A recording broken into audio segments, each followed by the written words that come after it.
Safari ya mwanamke kujitambua na kujielewa sio safari rahisi kabisa, kwa sababu jamii zetu zimezoea kuona mwanamke akiwa mjinga, mwanamke akiwa mpumbavu, mwanamke akiwa hajielewi, mwanamke akiwa hajitambui, mwanamke akiwa kama takataka.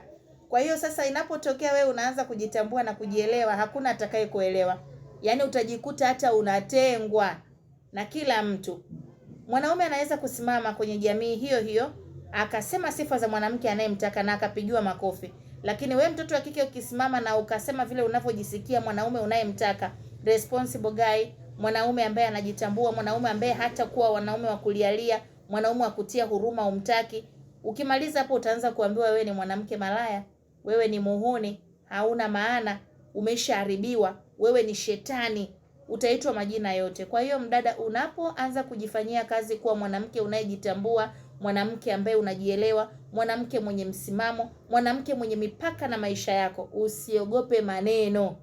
Yaani utasikia ambavyo hujawahi kusikia, utaona ambavyo hujawahi kuona, utatengwa mpaka na watu ambao hukuwatarajia, kwa sababu wewe utaonekana ni malaya, wewe utaonekana ni mtu ambaye yani wewe ni shetani. Usije ukarudi nyuma. Hiyo ndio unalipia.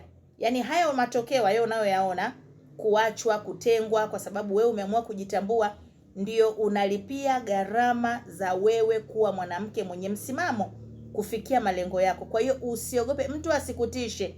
Safari ya mwanamke kujitambua, kuwa na misimamo yake ya maisha, it's not easy. It's not easy. Yaani kwa wadada ambao bado hawawezi kuelewa, lakini kwa wadada ambao wako kwenye hii safari, they can understand because they know the story. Sio rahisi. Yaani jamii zetu zilishazoea mwanamke ni mtu fulani hivi. Kwa hiyo my dear, usikatishwe tamaa. Yes.